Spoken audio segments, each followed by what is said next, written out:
So Hare Krishna, devotees, and welcome, Suswagatam, Dobrapajanavat, and so on. Now for you. Oh! Wow. I don't deserve it. Okay, devotees, here we go.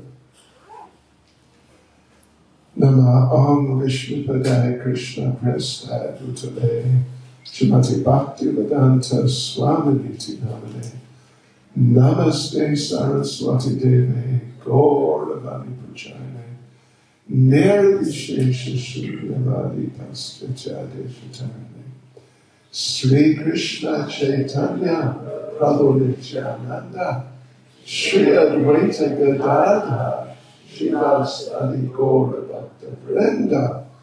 Hare Krishna, Hare Krishna, Krishna Krishna, Hare Hare, Hare Rama, Hare Rama, Rama Rama, Hare Hare. Devotees, Hare Krishna. Devotees, the night is young. We will see how long we go for. That's all I'll say. We'll see. It might, it's a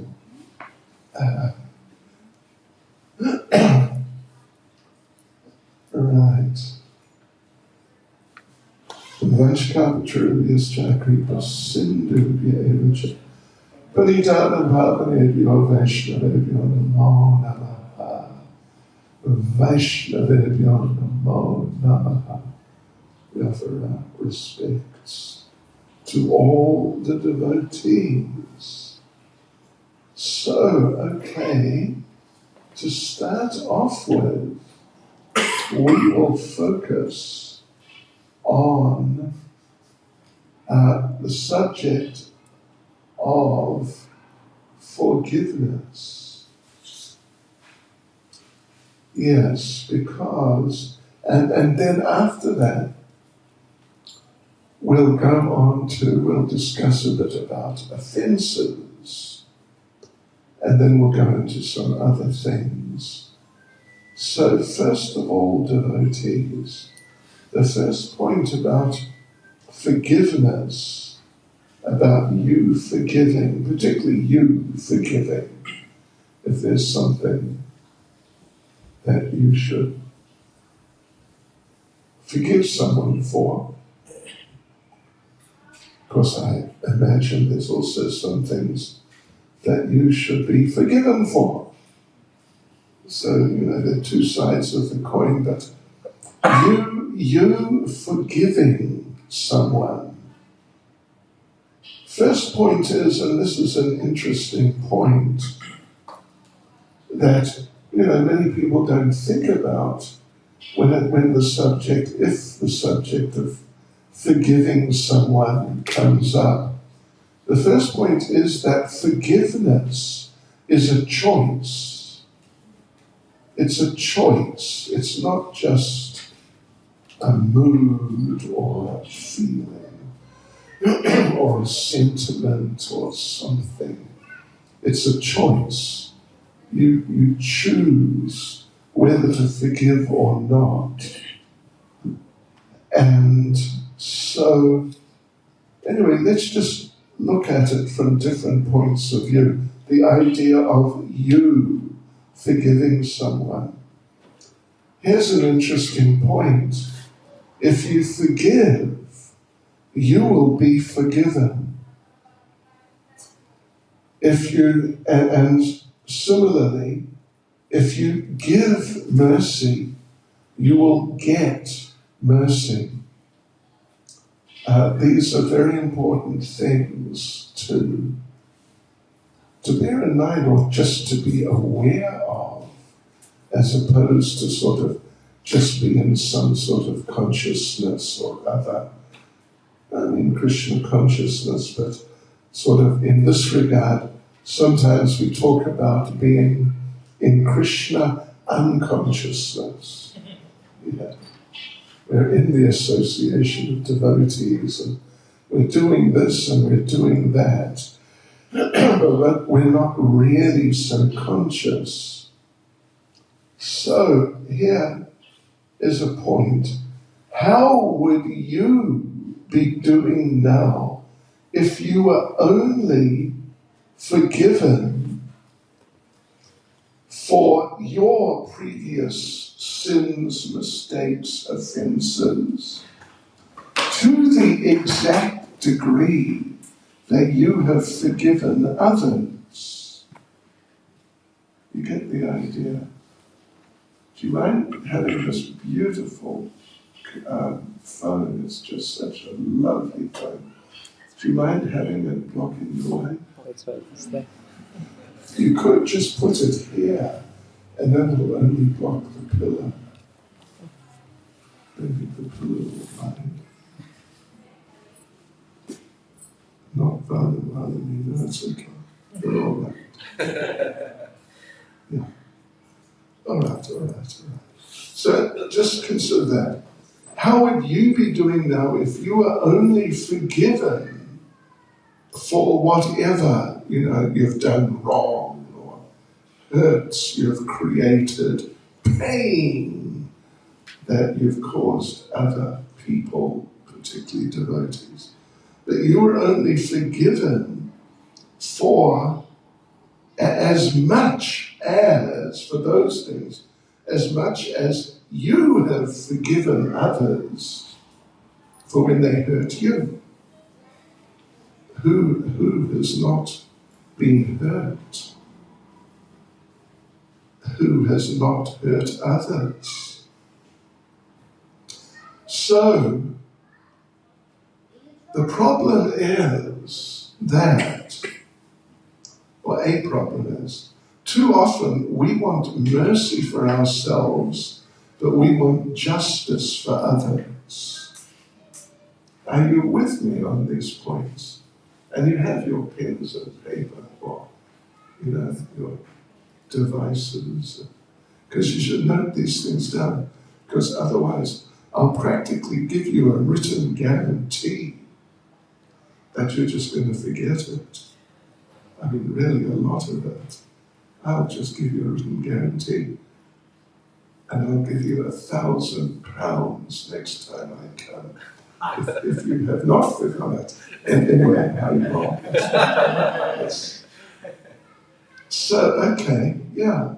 So a problem is, too often we want mercy for ourselves, but we want justice for others.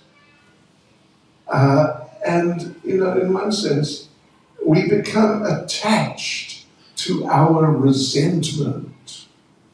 We become attached to it for different reasons. One reason, we may get a sort of perverse sense of enjoyment, actually, out of resenting someone. You understand resentment?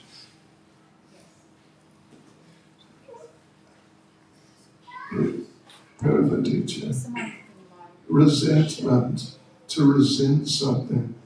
Yeah, we'd have to look it up. We'd have to ask Guru Maharaj. What's resentment? Just a sec. Resentment.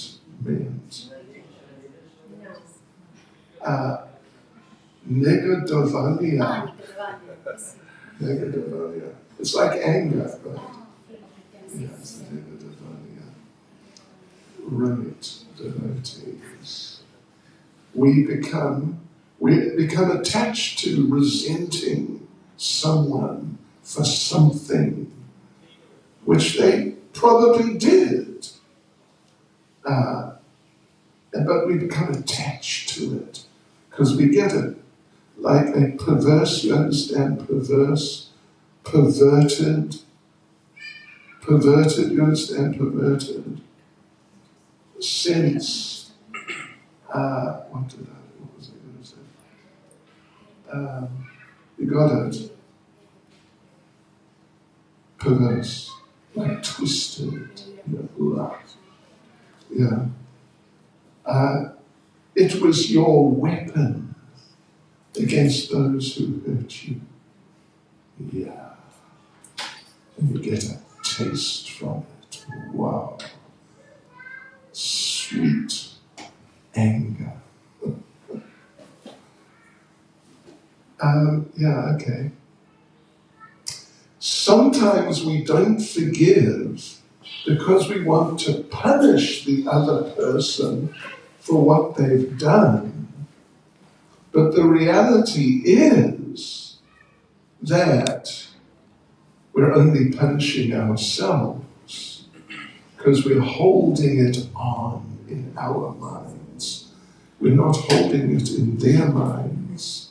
What they think, that's their problem. But what you think, that's your problem. So, yeah, you want to punish them. But it's all in your mind. So in effect, you're only punishing yourself. And it's a type of envy. Zavist. It's a type of envy. And it's said, and this is a good one, you'll love this. Yes, you'll like this one. It is said that envy is like drinking poison and hoping the other person will die. But you are drinking the poison yourself. You understand, Unyamai? Sebastian, I can't say that in Malayalam. Got it? Okay. It's like drinking poison and hoping the other person will die. Yeah, I'll get that. So, until you totally forgive, totally, 100, and you know we have 108%, until you totally forgive, you will be in chains. You have to totally release the person from your anger, your envy, your dissatisfaction, and your complaints, and all that. Totally release them. And then you'll be released. Nelson Mandela, how's this? Nelson Mandela said, if you hate, you are giving your, quote unquote, enemy your heart and your mind. Get the idea? If you hate, if you envy, if you're angry, then it means you're giving them your heart and mind by meditating on them. You're donating your heart and mind. So, when you totally forgive someone, then part of it is you have to refuse to keep a record of the wrongs they have done, or you may think they have done, or would like to think they may have done. Do you understand? You have to do this. If you're going to totally forgive someone, you have to refuse to keep a record of the wrongs they've done or you think they've done. And you have to refuse to keep a record of how right you were. In other words, you're right. I have a right to be angry. Yes, I have a right, and I will exercise my right by being angry. So, yeah. So, because that's the record. If you have a record in your mind, I was right in this way, and that way, and some other way. And normally there's probably about 50 ways you were right in your mind. And the other person, how they were wrong, there's probably a record in your mind of at least 50 ways in which they were wrong. You think, you feel like that. So you have to refuse to keep records of these things. Right, so this is now, anyway, just listen to this.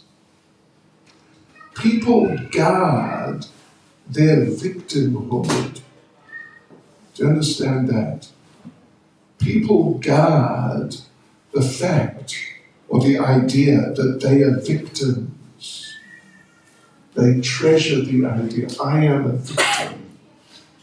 That they may or may not actually be, and there may also be a question of degree of being a victim. But to not be able to forgive means you're guarding that I am a victim. I have the right to feel bad towards the person who victimized me. Yeah, it is a story. So your victimhood, how you're a victim, and therefore you have the right to be angry and nasty and not forgive. It's a story upon which you can justify your failures. And if you lose that story, how can you justify blaming and being angry? If these people are angry, it makes them feel powerful. Ask them to forgive, and they fear they'll lose their power. Mr. Master, you understand my English? No, yeah. And you? Oh, yes. Mr. Master, teeth me. Tell you that. Right. So yeah, you ask them to forgive, like forgive, and they fear they'll lose their power, because their power comes from that feeling of righteousness. I am right to be angry with whoever it is, a person, or even, some people become angry with Krishna. Oh, yes. Oh, yes. But, I went out, this is just too simple an example, really, but it is an example. I went out to distribute books, and I prayed to Krishna, I want to be the best book distributor. And I couldn't distribute many books. It's all Krishna's fault. It's his fault. Because Krishna, you're God. And you're meant to help your devotees, Krishna. Krishna, you've got to do your job properly, Krishna, and help your devotee. That's me, your devotee, to be successful. But all that the anger and blame does is hide their pain, which is the pain they don't want to face. So forgiveness is the only door out of the prison of this pain. The pain which, upon the basis of which the idea that I'm a victim and I have a right, therefore, to be angry and upset with whoever I feel is responsible for victimizing me. So then here's another thing on the other side. It is said that forgiveness is a quality of those who are advancing in spiritual knowledge. The greater the offense you must forgive, the greater the mercy you will get. It takes great spiritual strength to forgive an individual or an organization that has deeply hurt you, who may have actually deeply hurt you, in fact. Because sometimes people actually do things wrong and even sometimes really wrong, just through stupidity or even deliberately, sometimes. And sometimes organizations are just too organized and not personal enough. No, just they're like machines. You press button A and certain things happen.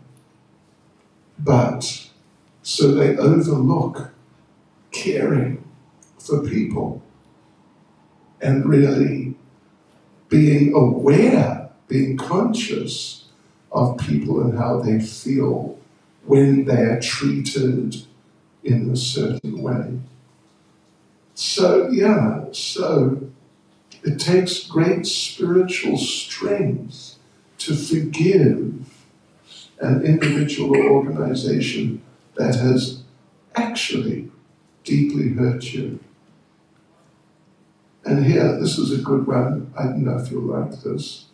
You are actually fortunate if someone offends or hurts you, Haribol, because it gives you the opportunity to make great spiritual advancement. Did you catch that? Yes. And you know, there's a special point to be considered here. You know, we have to develop forgiveness, that's what we're talking about right now. But in a general sense, we have to develop tolerance. We have to develop patience now. We have to practice. We have to practice tolerating. Because when the time of death comes, and it's not, I mean, looking around, I mean, some of you are youngish. I mean, who knows when death's going to come, of course. But some of us, I think you're older than me, isn't it? Are you older than me? Yes. 10 years. Okay. Anyway, it's coming to all of us, even the little ones who are here. Because sometimes it happens that a child, we read about that accident in London, in the school, child 8 years old, just killed. And it looks, there's a couple of others who are injured and who knows what's going to happen to them. So 8 years old, we have, how old are you, Abai? 7, you're not even 8. It could happen to you. I sincerely hope it won't, but very wrong. And young lady, what is your age? 7. 7 also. Yes. I remember when I was 7, or thereabouts, I thought I'd live forever. I mean, in the sense that I never considered, like, I'm going to die. That's interesting. It was just not an idea which was amongst the ideas that I was conscious of. So, yeah. So we need to practice tolerance, because when the time of death comes, it hurts. Generally, it hurts very drastically. Kadamba Maharaj passed away, whenever it was, just not long ago, this year, right? And who was with him, who was telling me,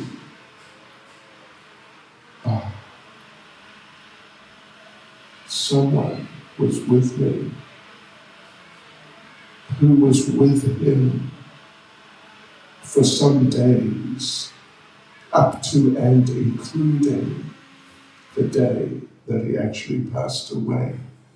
And that devotee, whose name I can't remember, told me, we were talking about a couple of weeks ago, that he could see the pain he was in was very extreme. And in fact, he himself said on a few occasions in those like 3 or 4 days just coming up to the time that he felt he couldn't tolerate the pain. So, you know, who knows? You might just suddenly just, you know, there you are, Hari Bolt, and you're gone. Who knows? But you might not also. Yeah. And there's a saying, I don't know, did I mention it to you?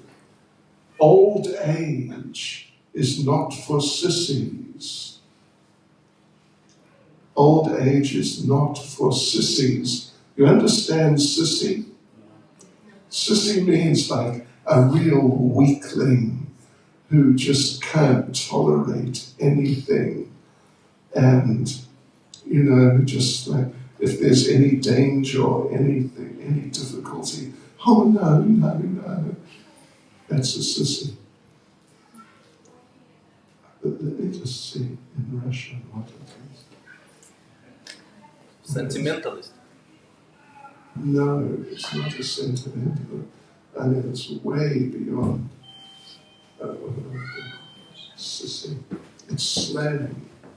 So it might not be. Nizhenka. Nizhenka.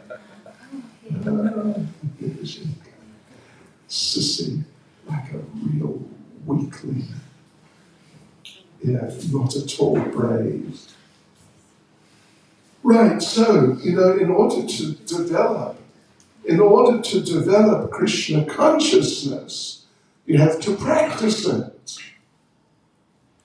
In order to become good at anything, you have to practice it. How to drive a motor car, how to use a computer. You know, to do anything, you have to practice it to become competent. So to become ready for death, so you can manage it, you can handle it, you got to practice. And by Krishna's mercy, you know, Krishna is so merciful that generally he gives us many opportunities to develop tolerance and patience. And we might think that, oh no, it's another problem. But actually it's Krishna's mercy, because he's giving me another chance to develop more tolerance. I told you the other day about Prabhupada with the devotee, and he couldn't tolerate being with the other devotee. Did I tell you that one? Really? Huh? Oh, all right. It's a favorite. Prabhupada a devotee was meeting with Prabhupada and saying, Srila Prabhupada, I cannot work with ... fill in the blank, a certain devotee. He's too much. He does this. He doesn't do that. And he's too much, and I can't work with him. And Prabhupada said, well, he's a devotee. So try to tolerate him and work with him. But the devotee said, but Prabhupada, you know, he's too much because he says this and he doesn't say that, and so on and so forth. And he's too much and I can't work with him. And Prabhupada said, just try, he's a devotee. Try to tolerate him as I tolerate you. Because no matter how cool you think you are, there's always at least one person, and there's often a lot more, who are tolerating you. Like, oh no, it's him again. Oh no, it's her again with her complaints and whatever it is. Hare Krishna. So, okay. This is a different perspective on forgiveness, isn't it? On tolerance, on patience. That it's it's Krishna's mercy that he puts you in situations with difficult situations and difficult people.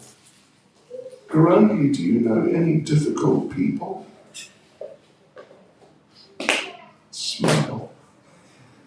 All right, it's all right. I won't ask you if any of your family members are sometimes difficult. Okay, so look, there's some thoughts there. Now, let me just see what I'm going to do. I'm going to do something. I am going to now,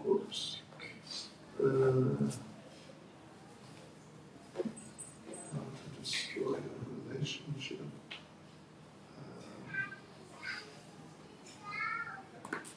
Here we go. Exercises on forgiveness.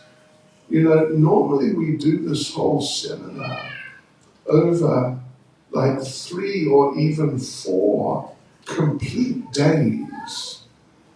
And, you know, there's opportunity to get into more detail. Like, for example, I'll tell you one thing we do. We get devotees, we put them in groups and get them to put on dramas. We do, to illustrate some of these points. I don't think we have time here.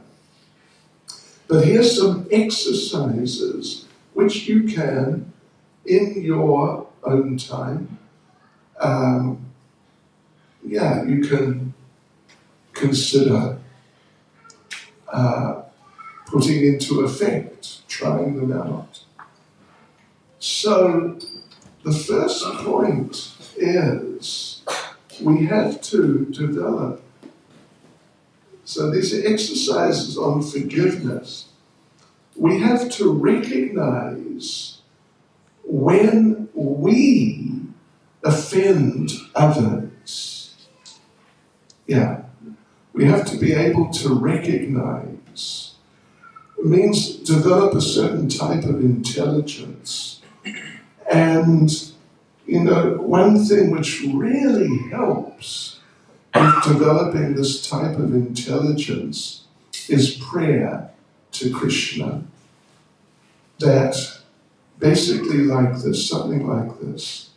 That Krishna, I would like to, here's in regard to humility. Lord Krishna, I would like to become more humble. But the problem is, I haven't got the intelligence to recognize my shortcomings enough. So please, Krishna, give me more intelligence to recognize my shortcomings. Krishna, I know I'm a fool, but I'm such a fool, I can't recognize what a fool I am. Yeah. This is a very real problem. I know I'm a fool in principle. I know I must be a fool because I'm in the material world. But I'm so stupid that I cannot recognize how much of a fool I am. So recognizing offenses, we have to pray to Krishna. Please help me to understand more quickly and more clearly when I've committed offenses. Yes. Okay. Then, let's see. So now, what happens if you offend and now you need forgiveness? You're in a situation, you need forgiveness now. So, this is from one of our acharyas. If anyone offends a sadhu or sadhvi, means a sincere devotee, male or female, in a moment of delusion or madness, one must fall at that devotee's feet and repent bitterly. You understand repent? Repent means admit your fault. Yeah, R-E-P-E-N-T, repent. And repent bitterly, weeping and full of contrition.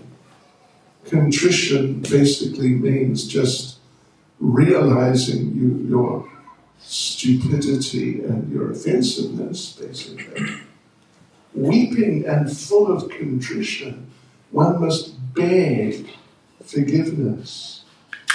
One should declare oneself a fallen wretch in need of a Vaishnava's grace. So generally, the devotee who you've offended is very merciful. His or her heart will soften and they'll forgive you. And it's really only that forgiveness which will release you from the offenses. Yeah. It's really only that forgiveness.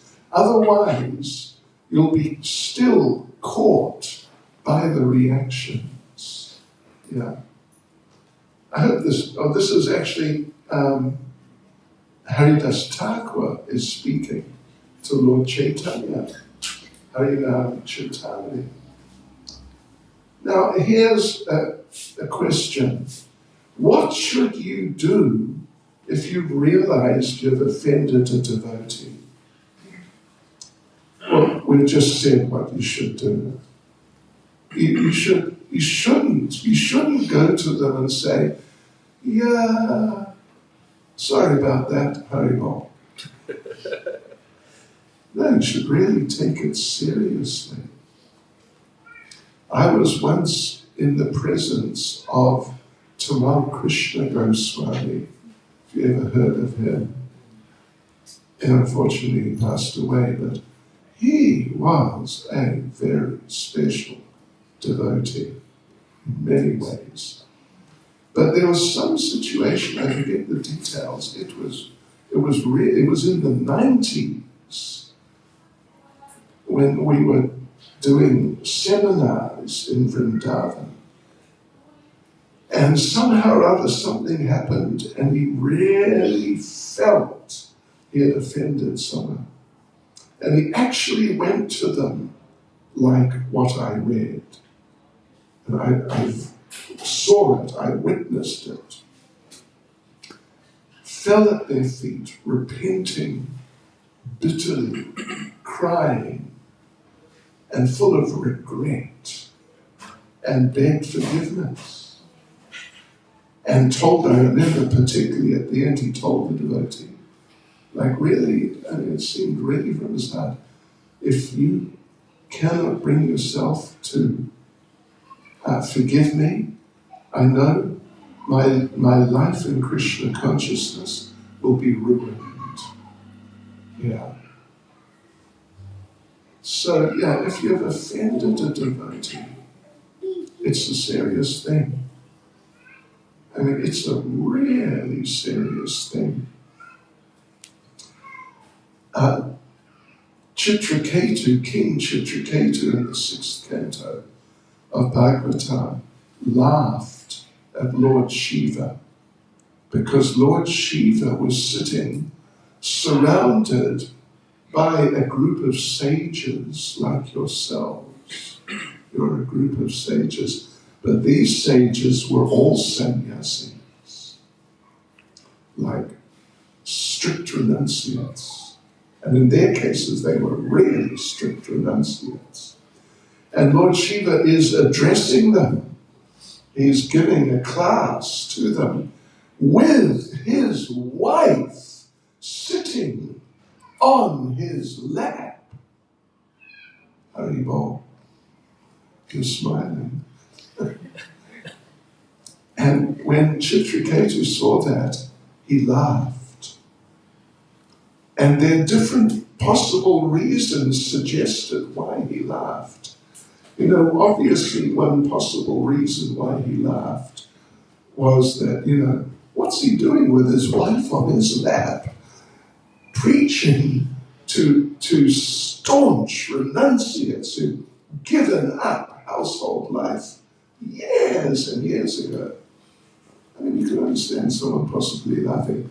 But another possibility, which is suggested by one of our acharyas, was that Chitraketu, seeing the scene, was thinking, if materialistic people saw this, they wouldn't know what to think, because they're so stupid. And so he laughed. God, they're so stupid. He laughed at them, because they wouldn't know how to deal with that situation. But anyway, one way or the other, he got cursed to become a demon. And he took the body, at least, of Vritrasura, who was a massive demon on the basis of the curse. Actually, he retained pure Krishna consciousness in his consciousness, but his body became the body of a demon. So, right, here's another question. And these are things for you to note and to think about what you might do. What should you do if you've realized that you've offended a devotee, but you feel you don't have the courage or whatever it would take to approach the devotee for forgiveness? What do you think of that? A challenging situation. You don't have the courage, the potency, or the honesty, to approach the devotee for forgiveness. What should you do? And I could just make a suggestion. There's a number of possibilities. But a suggestion would be you could inform a more senior devotee and ask them to help sort of bridge the gap, get something started. You know, there's a situation where Lord Krishna he's thinking, what can I say to Radharani to glorify her, which will make her feel pleased with me? And it's late at night, there's a full moon, and he thought, yes. And he told her, Radharani, your face is so beautiful. It's just like the full moon. And he patted himself on the back, so to speak. I've just done a good thing. And Radharani looked at the moon, and you know what she saw? The moon had spots on it. And so she thought, he's saying I have a spotty face. Wow. So transcendentally, she responded in an offended, angry way. Transcendentally, we should not underestimate her and think it's just like, one of us how we might react. So, but anyway, Krishna was following her and trying to apologize and say, no, I didn't mean it like that at all. But she was just not into it.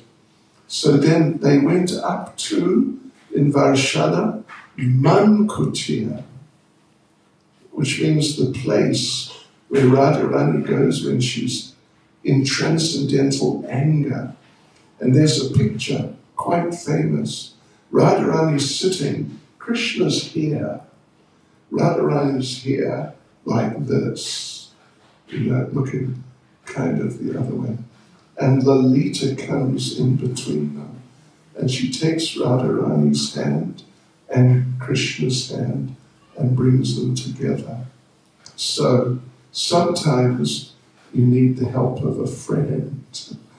I mean, in many situations, you need the help of a friend to help you deal with some truly difficult situation.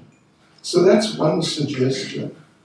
Now, how about what should you do if you did beg for forgiveness? And, as far as you could see, as sincerely as you're capable, you actually begged for forgiveness.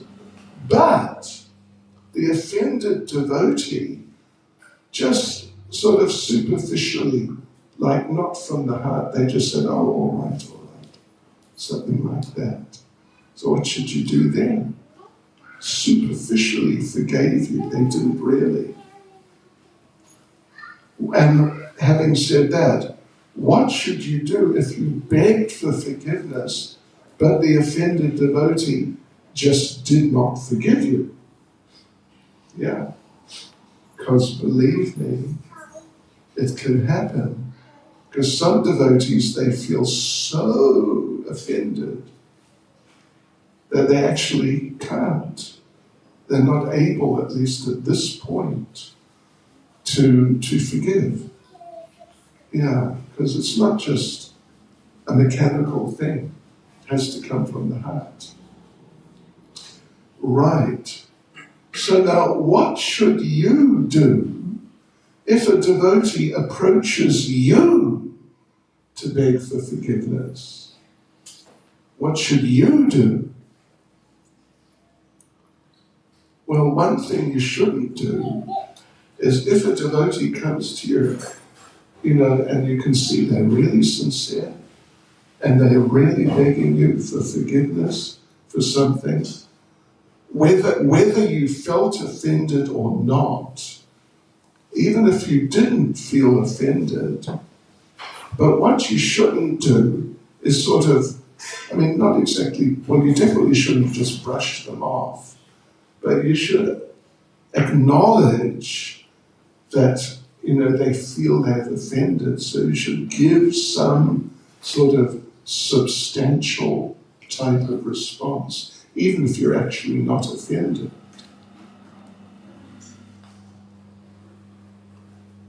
Yeah, okay.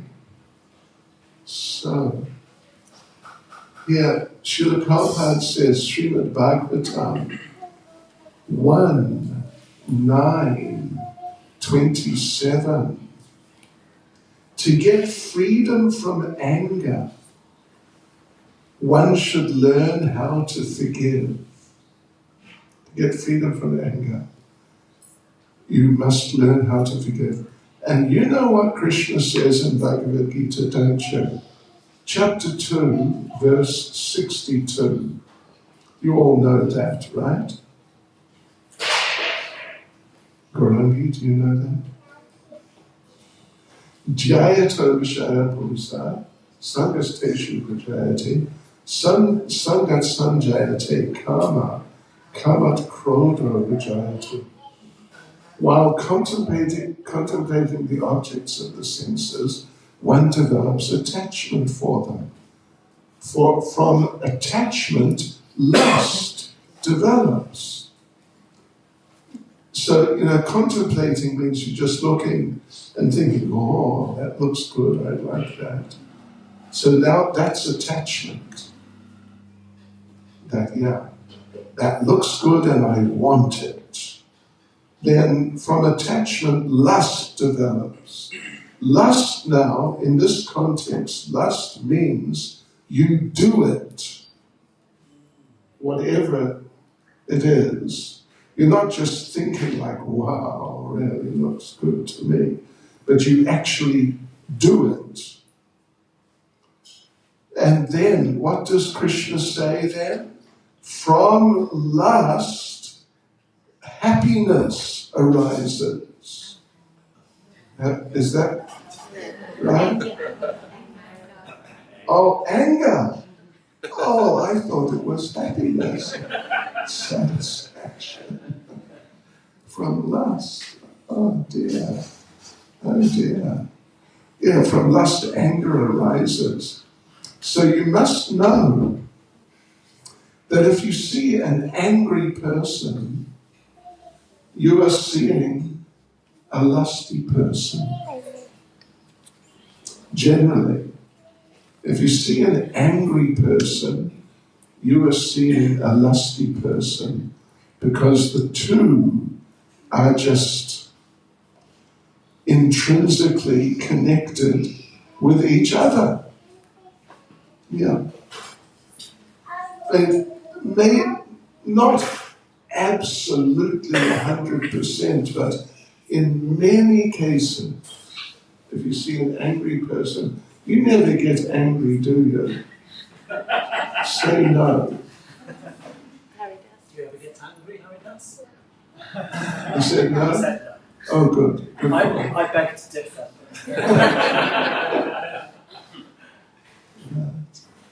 You know, some people get angry for other reasons. You know, if someone steals, if you steal someone else's samosa,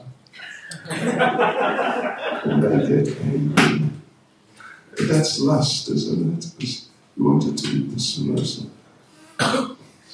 Anyway, you think about it. I'm just mentioning these things. This is all food for thought. So that was Bhagavatam 1.9.27.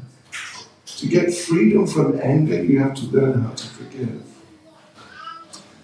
That's the purport. The purport. Now here is something from the purport of the Bhagavatam 4.23. 4th Canto, chapter 20, verse 3. Purport.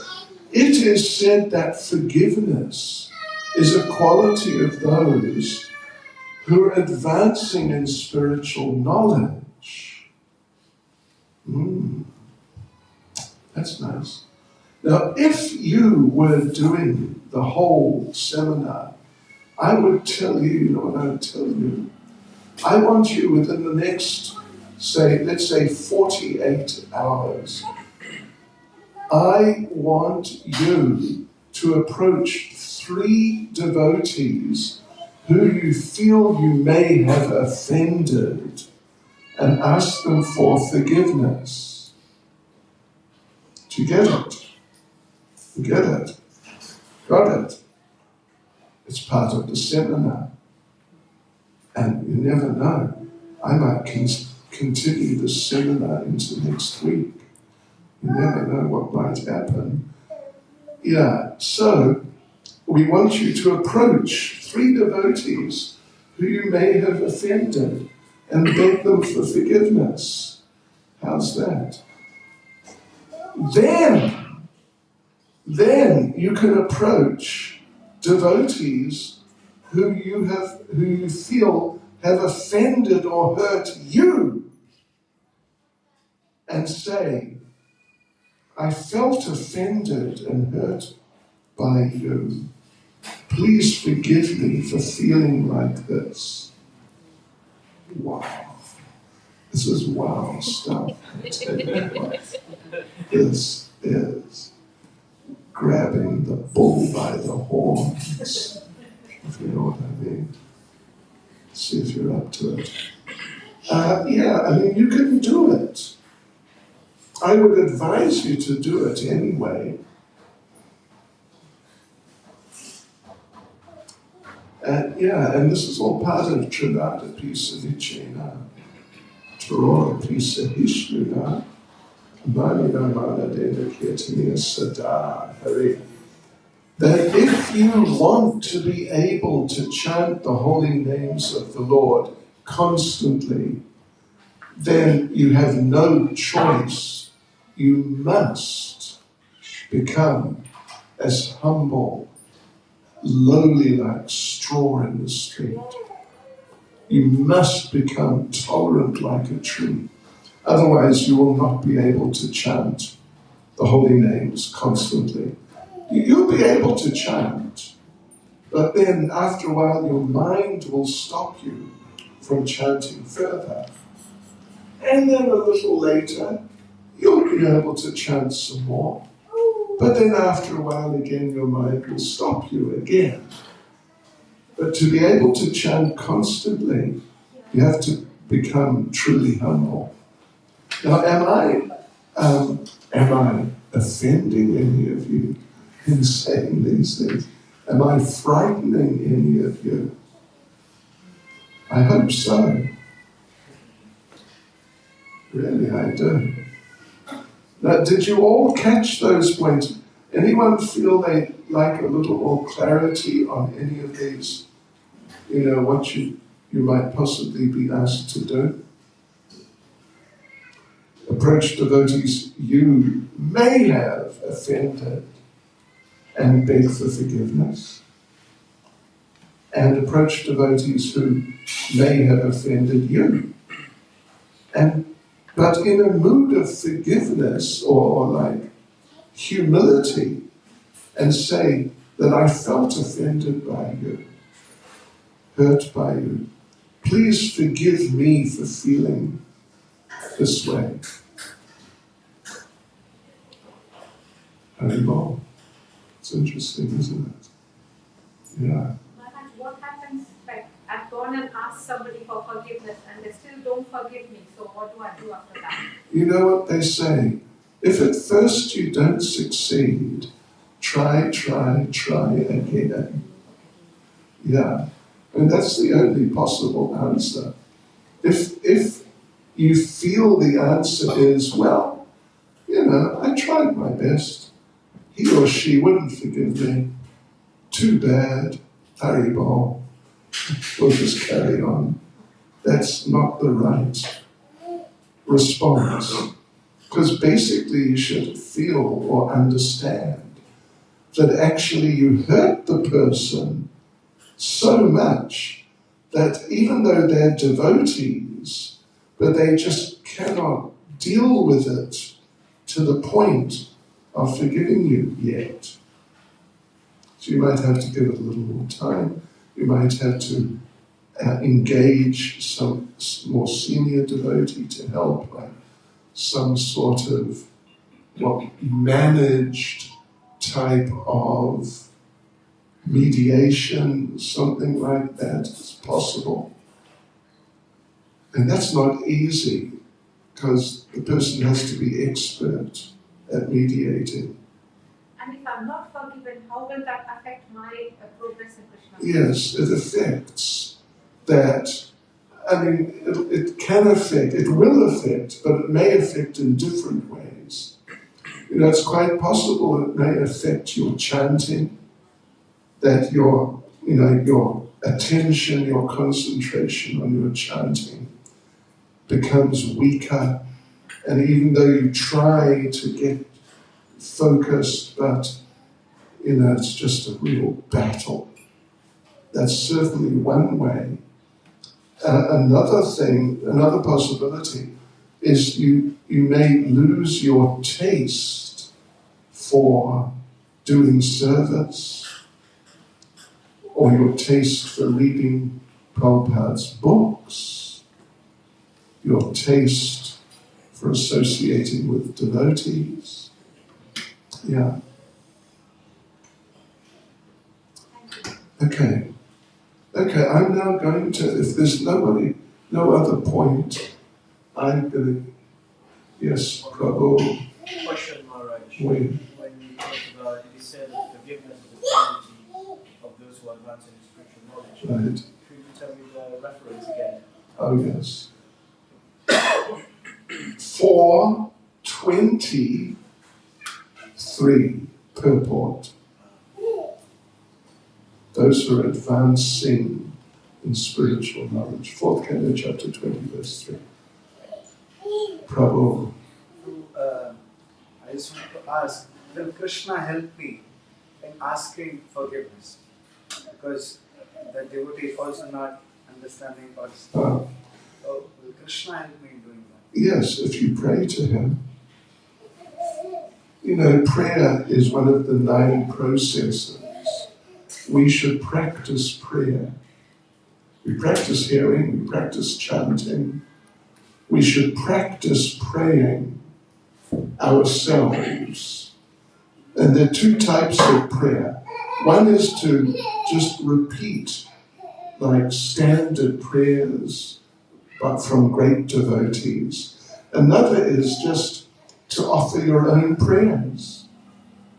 That in this case, my dear Lord Krishna, I offended this devotee named such and such, and I have tried to get forgiveness, but I have been unsuccessful.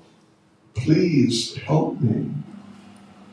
Please give me the intelligence to know how to address the devotee, what to do when I meet the devotee. Yeah. Is that okay? Prabhu. Thank you very much. Earlier you were mentioning how that to really forgiving, you're not keeping a record of whatever they've done or whatever your reasons are. Sometimes, especially if you're in a managerial position, there are sometimes big things going on. And of course we should forgive. But then I always understood that, but to deal with that situation, you have to be aware of what they've done. You can't just forget. Okay. But is that something else? It's something else. Because it's not just a personal interaction. Now there's a question of duty. What is your service? And it is the duty of some devotees. They must correct other devotees sometimes. And sometimes those devotees who, you feel need, or they may clearly need correction, they're not aware of it. And when you try to correct them, then they get upset with you or angry with you like that. Yeah. Management in Krishna consciousness is not for the faint-hearted. Sometimes it's great. When everything's going well. Nelson Mandela said, I've got it here somewhere, it must be weird. He said just about leadership, that as a leader, you should, when there's success, you should keep in the background and let the other devotees sort of be recognized for the success. But when there's difficulty and like failure, then you should be ready to come forward and take responsibility. And if you do like that, Nelson Mandela said, then people will love you. They'll appreciate you. Haribol. Yeah. Okay, so there we go. Yes, Mataji Shamapriya. Maharaj, do we as human beings really have ability to forgive? Or that can be done only with the grace of the Lord? Because sometimes I have a feeling you can do different psychological stuff, but I felt like I did something, and everything I did, I tried to understand the person, why person did this and that. But from inside of the heart, I felt kind of unable to really forgive, and that put me in the really feeling of desperation, like how I can do it really without. Yeah, right. That's a good point. Well, you can't. You can't even chant the Hare Krishna. You can't even chant Hare Krishna without Krishna's mercy. What to speak of the whole mantra, what to speak of 16 rounds, what to speak of every day. You just can't. It's not possible. So in devotional service, we should always remember that we are always, in every situation, we're always dependent on the Lord. And including in this type of situation. You know, in the Damodar Leela, if you're familiar with the Leela in a bit of detail, you know the rope was 2 fingers too short. Right. So, Sridhar Swami, one of our great commentators on the Bhagavatam, he said that 2 fingers, 1 finger represents your effort, the effort of the devotee. That's this finger, right? The other finger represents the mercy of the Lord. Both have to be there. You can't just make an effort and just through hard work alone be successful. And on the other hand, you can't just sit back and tell Krishna, no, you do it and get back to me when it's done. No, both things have to be there. But if you look at your fingers, look, this is my effort finger. Look at your fingers. Which is the bigger finger? This is my effort finger. This is the Krishna's mercy finger. Which is bigger? It's the Krishna's mercy finger. So you got to try your best. You really got to try your best. But you've got to understand that ultimately Krishna's mercy is the main thing. Yeah. How's that? Is that okay? It's reality. Well, yes, it's reality. Okay, so now, devotees, what are we going to do? We're going to do something. Okay, we're going to do something fun. After all the seriousness and offences and having to forgive, but they won't forgive you, and oh my Lord, what to do? After all that, we're going to do another exercise where you divide into groups. Okay. And you can divide into groups of, how about, say, 6. Okay, don't do it yet. And what you're going to do once you've done that is this is now the appreciation exercise. You are going to, each member of the group has to express appreciation for every other member of the group. And you might say, well, what if I don't know the person? Never saw them before in my life. Well, I think you did, because I think you were all here yesterday, weren't you? So you have seen the person before, even if it was just the first time last night. So, but, we did say yesterday, you remember, we got to practice appreciating the qualities of the different devotees, because they have qualities. And even if all you can think of is that I really appreciate that you've, pushed on with the seminar and you're still here on the second night, you haven't given up. That's an appreciation. But actually, to try to really think of something and appreciate. So, yeah, not just like something superficial. Oh, I appreciate you got this lovely watch. Not like that. I like the way you dress. You got a lovely sari. But some emotion of who you are, which the person feels. So how do you appreciate someone you don't know? Shri, Panchatattva ki jai. See, this is Mother Shama Priya, by the way. Where are you from, Mother Charlotte? Former Yugoslavia.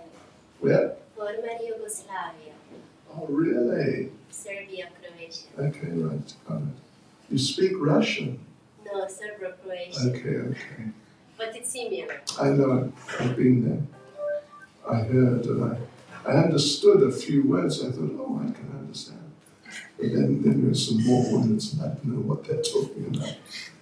Okay, so you could appreciate Mother Shala Priya. Look, she took it upon herself to participate in doing the offering. Isn't that nice? You didn't. You're just sitting there. Anyway, it's okay. Don't panic. But she's doing it. She's right in there. And she asks nice questions. She also asked yesterday.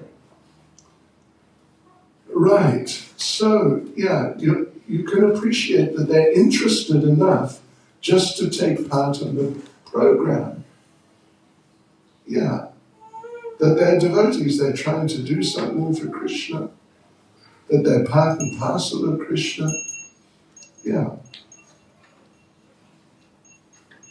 And sometimes even if you can't think of something to say, but I'm sure you can, if you just feel an emotion of appreciation, you never know. Sometimes devotees just pick up on a feeling. So then, that's what you have to do. We need to do this as a sadhana in general. And the thing is, here's the thing. When you do this, say when someone does it with you, someone goes up to Rajendra Nandan Prabhu and says, I really appreciate how, for example, you were out there distributing books the whole time. Then Rajendra Nandan Prabhu might say, no. I mean, I enjoyed it, or we're meant to do it, Prabhupada wanted it. In other words, it's not like I'm good for doing that. You get the idea? So in this exercise, people, you're meant to express appreciation for each other. But when they express appreciation for you, just accept it. Don't say anything. Don't say no. Don't say thank you. Just Hare Krishna. That's all you're allowed to say. Right. So just say thank you, nothing else. You're not allowed to say anything else. Yeah, okay. And generally you'll feel very good after this. So is it clear enough what you're meant to do? All right. Divide into groups of 6. Now. Prem Suchas.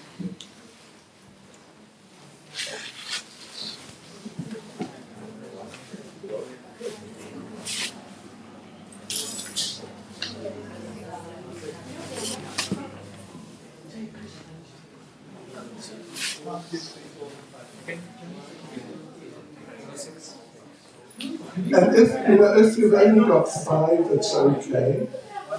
If you've got 7, it's okay. Don't panic.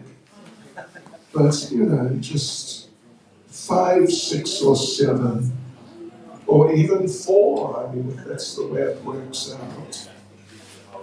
So, okay, so you're going to go around, right? Who's going to start? Vanna. Is she?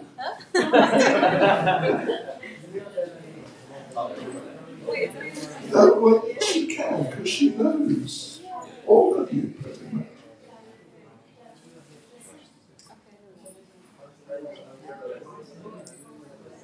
And you just go around one by one by one. Read that.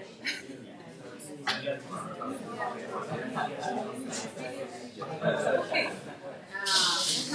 I really appreciate it.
So, when you came, your church practice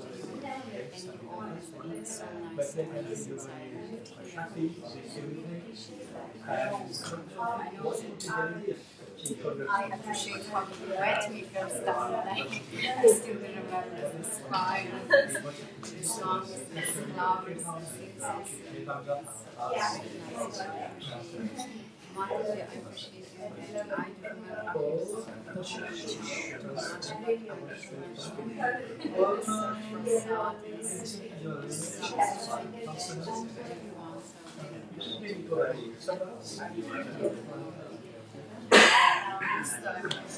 Compared to me,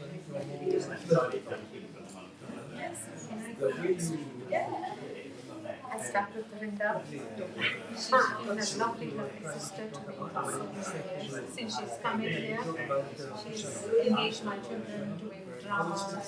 She's making more technology and especially Malika Kokta. They're really amazing. She's been all over the world. She's been always an amazing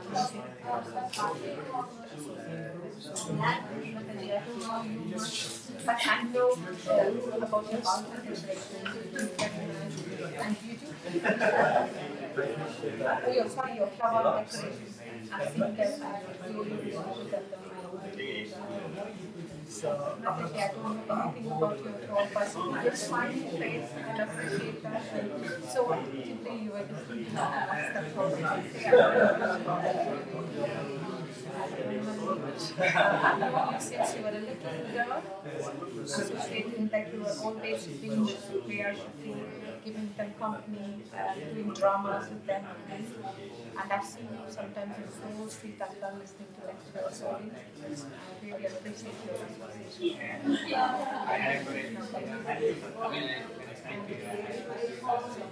I've seen you since you were a little girl, and always playing around with Sylvia.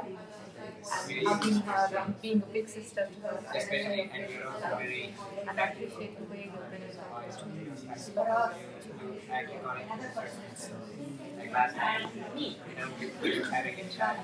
I saw you.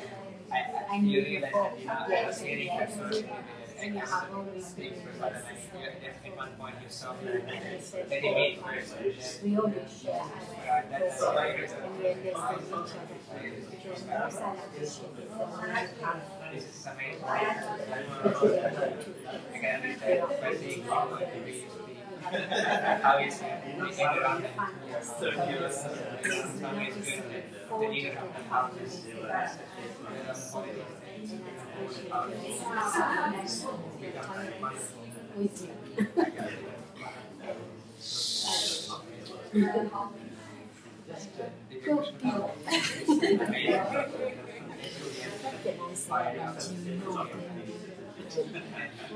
Well, I really, really appreciate your love. The daughter is the second daughter. She's a wheelchair. Whatever you call her, I will always do the same for her. I don't difference her daughter. And I appreciate the way she lives after the program rushes to the kitchen, tries to make more stuff, one of the first serves first and then take it to something. I really appreciate all our experiences, the happiness of our children. That's amazing that you possess some skills like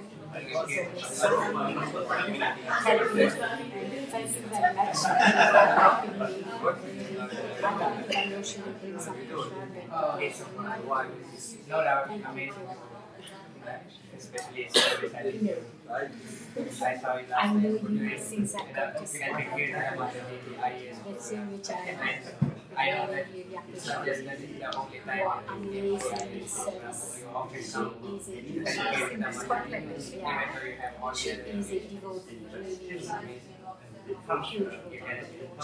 She stopped working from 4 so she non-stop. She's always all over. And it is cold, shivering. Atvana, you know, but Timothy is always in the kitchen, always cleaning, always coming and saying, "Can I help?" This attitude really, really struck me. She's a very nice girl, very sweet girl, very kind. Please forgive us if you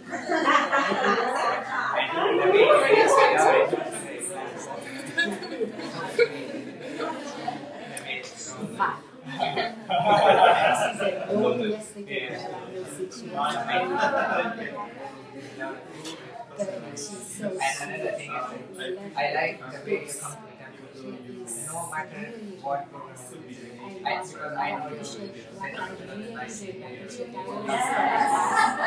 For a little girl, young girl like her, she can't think I don't know what she did and she will come to our place all the time. She will stay for always 3 weeks, 1 month. Then she will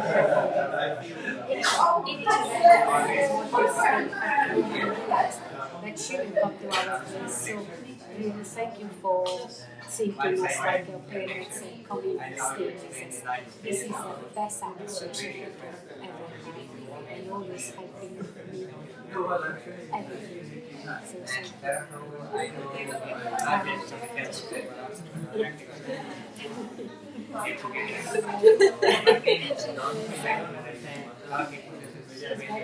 very nice talk. I really appreciate it. She always helped me. She's always there for me whenever there's any issue. She's here. And I really feel sorry for her because she is doing her best strength and pushing her to look after her future, which are like really disabilities. So this is really appreciated. What she does from everybody in the family. I really love her. She's here for her brother and her cousin's here for her. Because parents will always have children not to separate or to be together. So I'm happy they are always it might be a little fun this happened between siblings, but we really love each other. So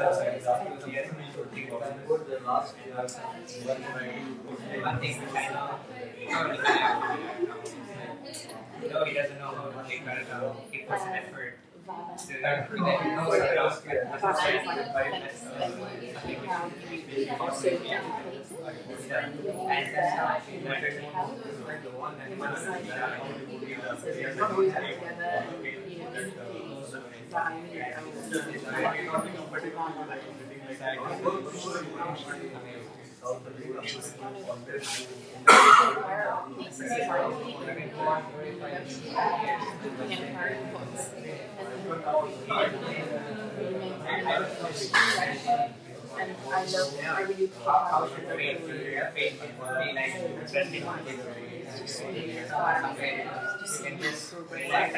he takes care of what you do very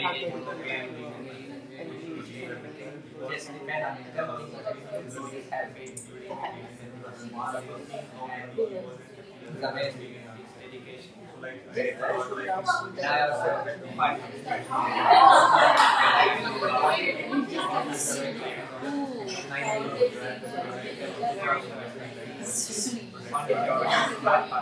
I think about another 5 minutes or maximum 10, something like that. Yeah.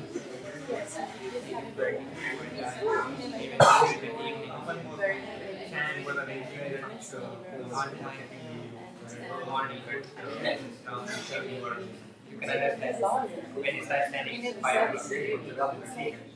You do all the stars in the hospital. But like, it's just amazing. So I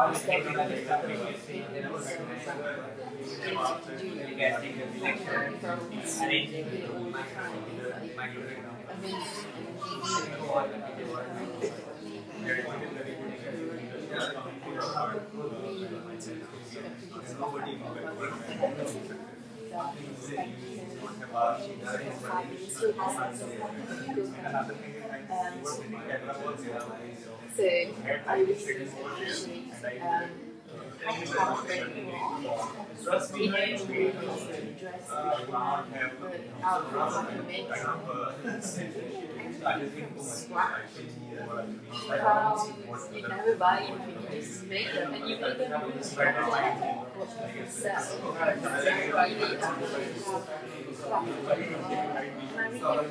You're an amazing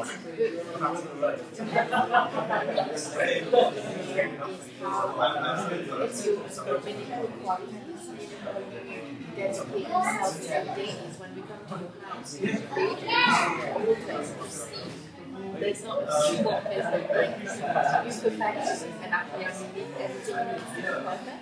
So I really appreciate that about you. So thank you. Yeah, like this is so good and I really you are my star for it. You're a role model. You're one of the strongest women I know.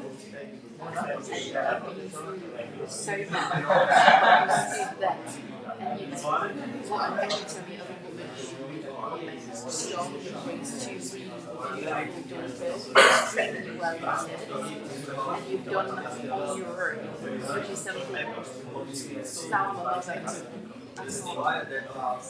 comprehend how you've done it. You make the most amazing doughs in the world. Your cooking is just amazing. I really appreciate how you looked after me like a daughter, and you're one of the people who would actually chastise me. And I love it about you because you're just honest and you just basically you say the way it's supposed to be, and you've always been like another mum. You've always been and I really appreciate it. Thank you so much for doing that. Another couple of minutes. I said I learned it 5 2 minutes. minutes. So, Mum, I appreciate everything that you've done. Although I kind of kick off with you all the time, but I wouldn't be able to cook in many ways if it wasn't for you. And I appreciate how much you love Maria and for everything you've done for me all my life. I really appreciate it. Although I don't say it, but I really do appreciate everything.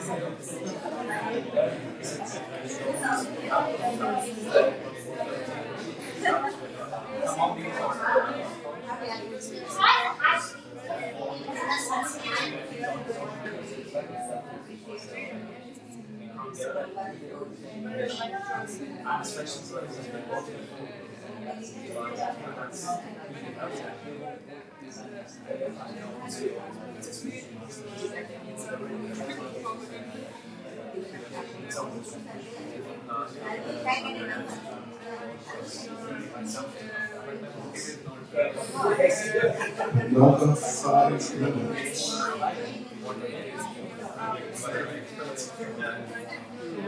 Page minutes.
You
would go further.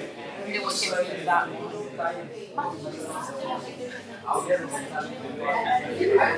Maybe she will come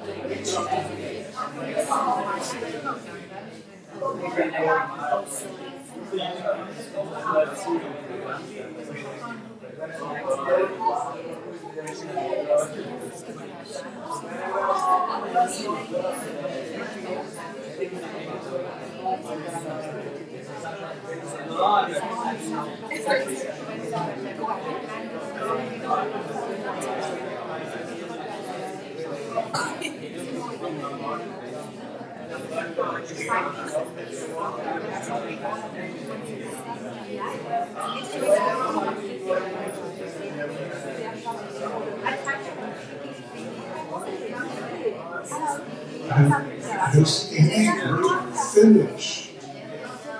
You're finished? You're finished? You're finished? You're not finished. Another 5 minutes?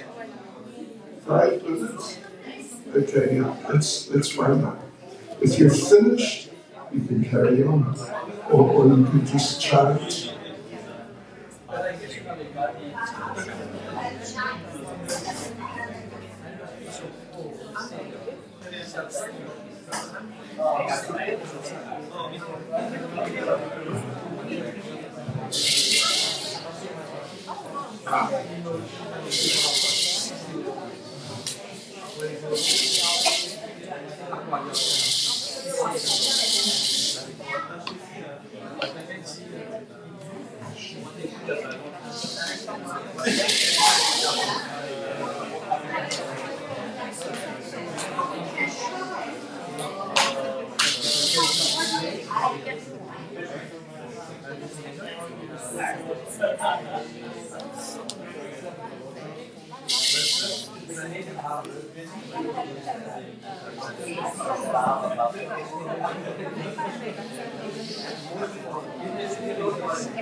Yeah.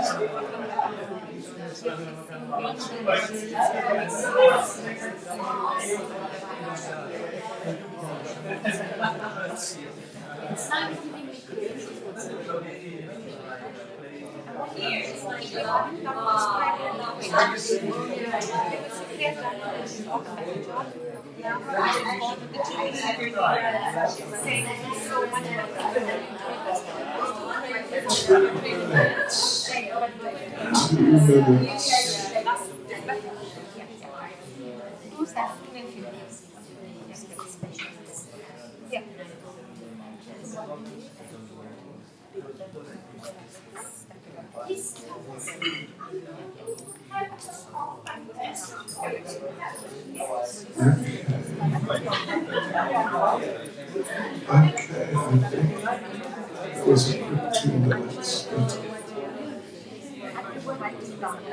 Okay, devotees, Haribol.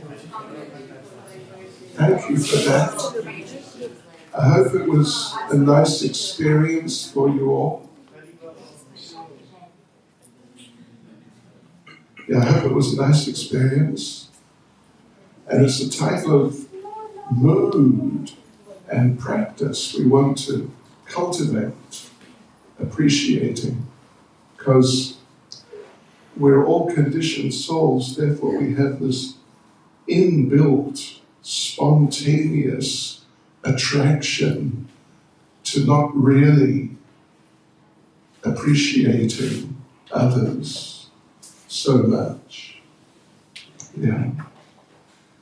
So now, what we're going to do, just briefly, because we don't really have much time, we're going to consider 3 types of relationships, devotee relationships.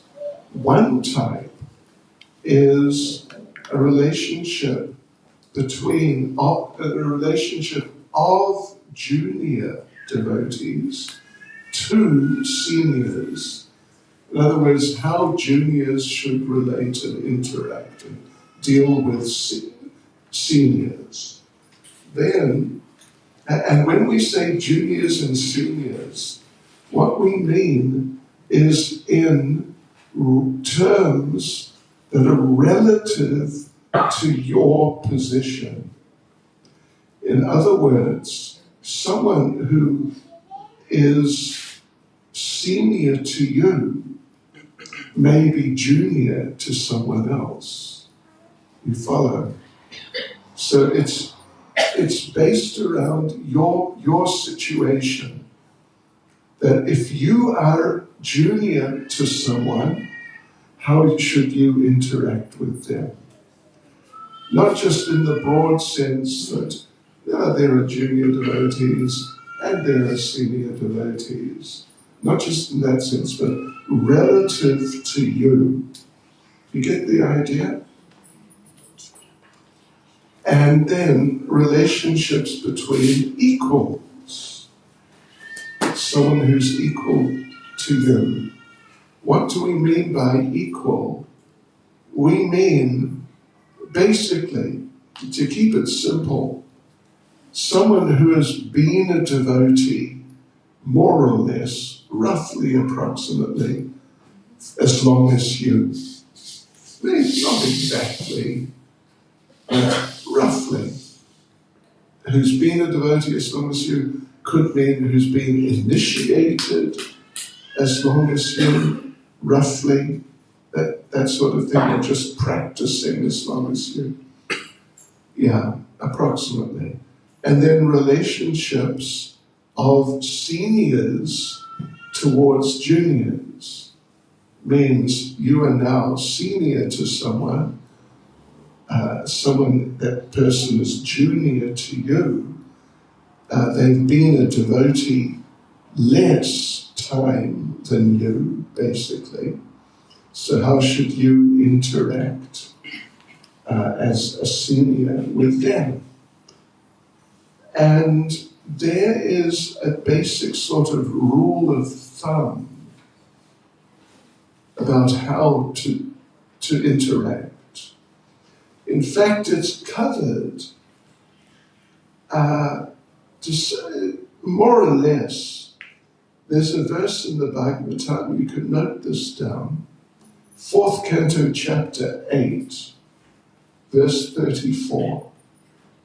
4:8:34. It is Narada Muni speaking to Dhruva Maharaj. And he says, every man or woman should act like this. When he meets a person more qualified than himself, he should be very pleased. Means someone senior.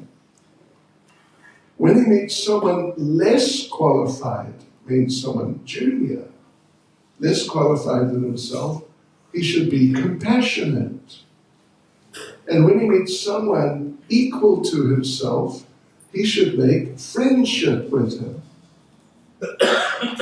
And then Narada Muni sums the verse up by saying a pretty amazing thing. Listen to this. In this way, one is never affected by the threefold miseries of this material world. Anyway, you can just look up the verse, it's there in 4th Canto Srimad Bhagavatam, but isn't it an interesting point? In this way, one is never affected by the threefold miseries of this material world. In other words, if you learn how to interact appropriately with different types of devotees, it's such an important and powerful thing in Krishna consciousness that it basically eliminates all the problems. Sure, that's pretty amazing, isn't it? So, okay. So yeah. Now, to be a little more detailed, well, now, juniors to seniors, there are two main things. And this is from Bhagavad Gita chapter 4, verse 34. I'm sure you're all familiar with 4:34. Tadvadi pranipatena pariprashnena sevaya upadekshite yadu gyaninas tatvadashana. So just try to learn the truth by approaching a spiritual master. Inquire from him submissively and render service unto him. The self-realized souls can impart knowledge unto you because they've seen the truth. So the two types of interactions mentioned there are in regard to a spiritual master, or we can say regard to juniors now interacting with seniors. One is to inquire, and the other is to render service. These are, in simple terms, I mean, we can go into it in more detail also, but in simple terms, those are the essential things that a junior should do in relation to pretty much any seniors. That's particularly here in relation to the spiritual master, but it can be applied to any seniors, that you inquire from them and you render service. So, let's just have a look at this. Juniors.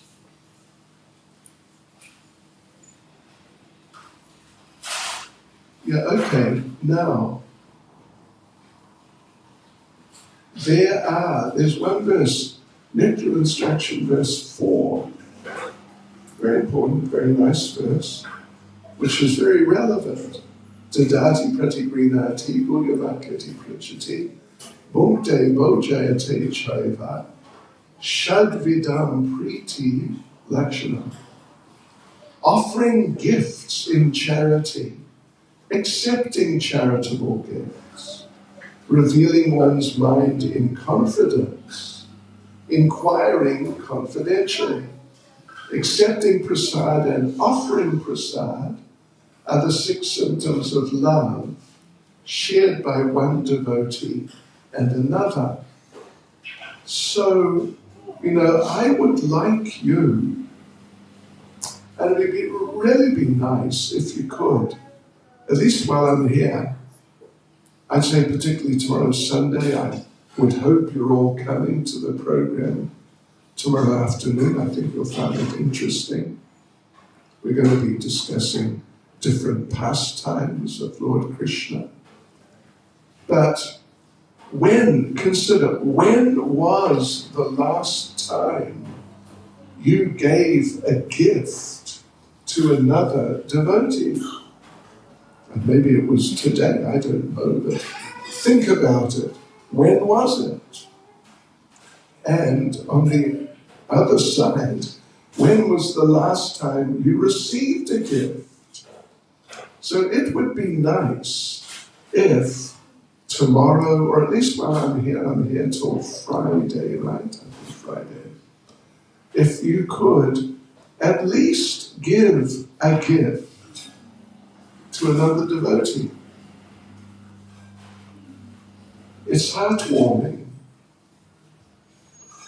We once, in the GBC body, during the GBC meetings, we did an exercise. It's called Agyata Sakha. Agyata means unknown, and Sakha means friend. The unknown friend. And every day for a week, each of us was given the name of another GBC member, but they didn't know. Only we knew who that person was. And every day we had to give them a gift without them knowing who we were. Yeah, what a game. And one day, there was a knock on the door. And I went to the door. Just outside, right by the door, was a pizza.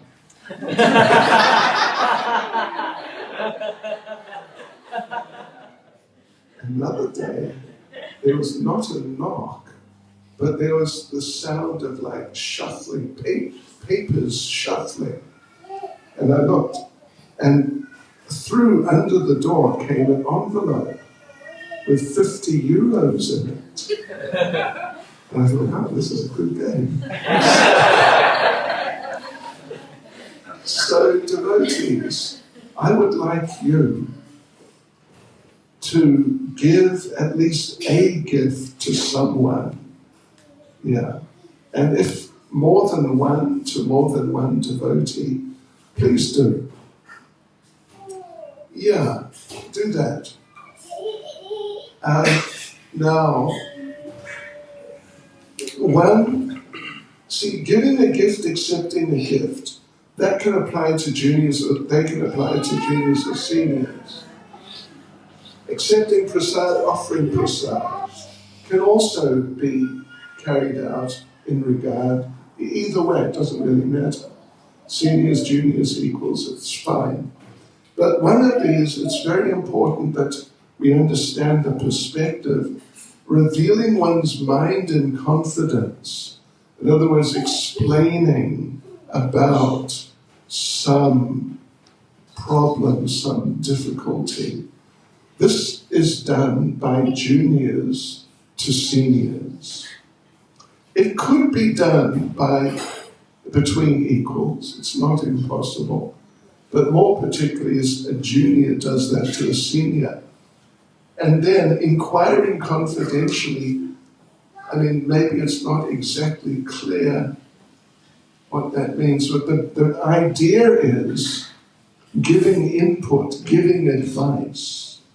Giving advice generally is done by seniors to juniors, although it can also be done between equals. It's certainly possible. Yeah. So, okay, that's the first one. Well, I mean, it's a whole thing if we really want to get into it. There are different types of seniors. Generally, who is the most senior person to us? Who we are junior to? Krishna is the most senior. Next is Srila Prabhupada. Next is, if you're not initiated by Prabhupada, your own spiritual master.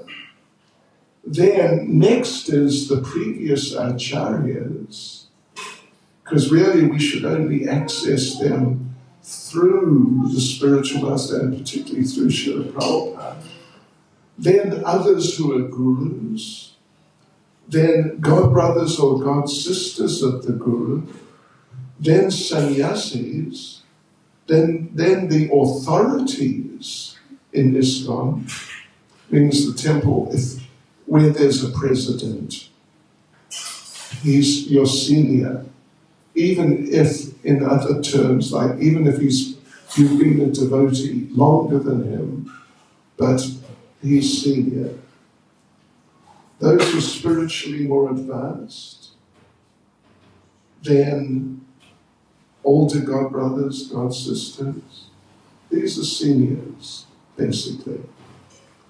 Right, and did you know, devotees, that Srila Prabhupada made it very clear that you should offer obeisances to your spiritual master whenever you see him. Means could easily be multiple times a day. You should offer your obeisances to a sannyasi who's not your spiritual master the first time you see him in the day. And Prabhupada said, if you don't, you should fast for the whole day. And Prabhupada said that on a number of occasions. So these are some thoughts then, because we don't have time to go into it in detail. But these are some thoughts about juniors dealing with seniors. Basic mood is one of humility, inquiry, rendering service. Now, how about relationships between equals? Those who have been devotees approximately as long as you, something like that. So the idea, in fact, Narada Muni mentions here, is friendship. You should make friendship with those who are equal to you. Yeah. So what does making friendship mean? I mentioned yesterday, and I don't know whether you did it or not. Maybe you didn't. Do you remember I said I wanted that when you sit down to take prasad, you should have a Krishna conscious discussion about, I mean, it could be about the seminar, or what have you been reading recently, or, like this, a spiritual discussion, and not just a how are you discussion. How are you doing? How are you feeling? How's the family? How's the weather? Yeah, a meaningful discussion. I want you to do it this evening too. Prabhupada, one reporter asked Prabhupada, how are you? Because it's just such a common nicety. Prabhupada said, what difference would it make to you how I am? And Prabhupada said, if I was dying, what difference would it make to you? Yeah, so Krishna conscious friendship means, of course, it means also sometimes, how are you? But in some cultures, you don't greet people by saying, how are you? Did you know that? In Russia, they don't ask each other how they are. And I remember doing it once when I first rolled up in Russia, how are you? And the devotee first of all looked at me like, what? And then he gave me a kind of detailed description of how he was.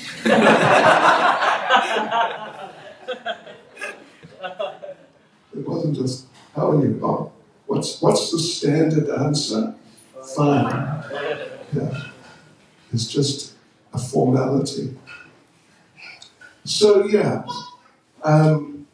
friendship in Krishna consciousness means discussing Krishna consciousness together, getting together as a team and rendering service, like maybe taking on a project together as equals, without someone who's like the boss, but as equals and sharing like that. Yeah. And Prabhupada, you know the famous statement of Srila Prabhupada? Your love for me will be shown by how you cooperate together after I'm gone. This is very applicable. You can apply it to any of the groups. But particularly amongst equals, friends, that you cooperate together, you work together like a team, and not with someone necessarily taking some special position. Oops, okay, now let's see. Where are we? Oops.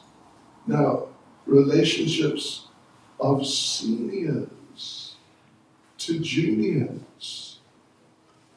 And again, this is just relative to you, those who you are senior to, and someone who you are senior to is equal to someone else.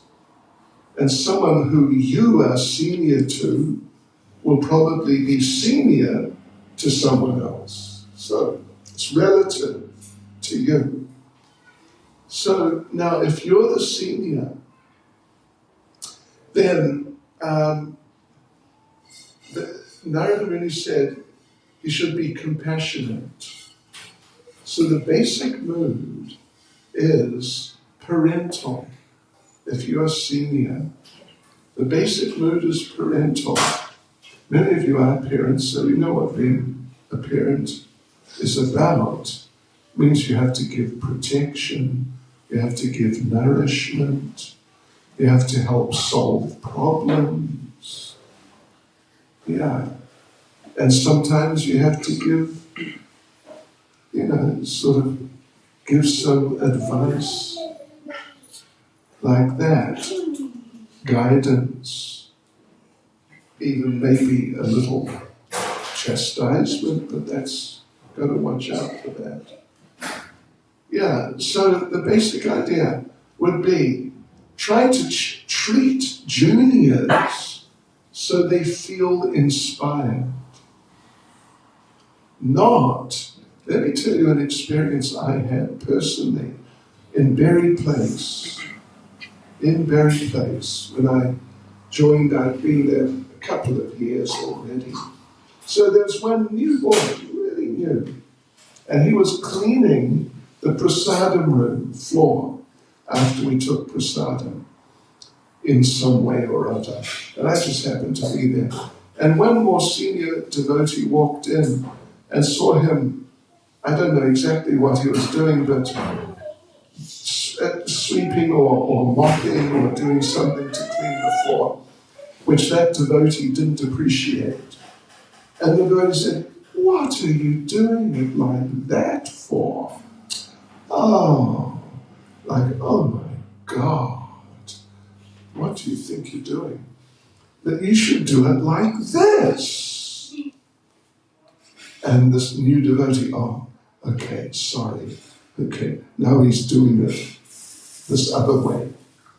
And then not more than 1 minute or maximum 2 minutes later, another relatively senior devotee came in and saw him doing it this other way, whatever it was, and said, "Prabhu, Prabhu, "What are you doing, Prabhu?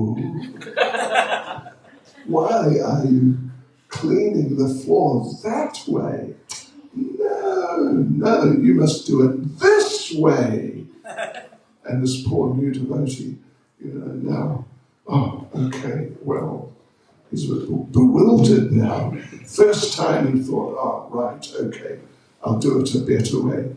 Second time, though, he thinks, no, what's going on here? So, okay, now he's doing it the second way. And then, again, another minute later, in comes a third senior devotee. And what do you think you're doing? Why are you doing it like that? Don't you know what Prabhupada said? Well, he definitely didn't know what Prabhupada said. And to expect him to know is just completely unreasonable. So you know what happened? That new boy ended up crying because he was just really disturbed, being treated like bullied, and like that sort of treatment. So if you're a senior, you've got to be very sensitive and caring, and really think. If you're a senior, you've got to be really caring, sensitive, and really think. And if you actually know that the person is doing it the wrong way, and now you have to actually tell them, don't do it that way, do it in another way, if it's like a factual situation, then you've got to do it in such a way that they come out at the end thinking, oh, that's great. I'm really glad that he told me that. That's good. Now it's helped me in my Krishna consciousness. And not just like, oh, I just got chastised, I just got treated harshly, something along those lines. That you don't want to do. So that people come out at the end just feeling bad. But rather they must or they should come out feeling better, that they've been helped. Yeah. Of course, it's also a good idea for juniors to feel that when I do get direction, I should take it as Krishna's mercy. Of course, how you'd apply that to that situation with that boy who got chastised 3 times in 3 or 4 minutes. It's a little hard to say, but in general, you should try like that. So you should treat juniors so they feel inspired. I can tell you a little story. We can conclude, maybe, with a little story. I think I'll tell you 2 stories. One is a story about the pundit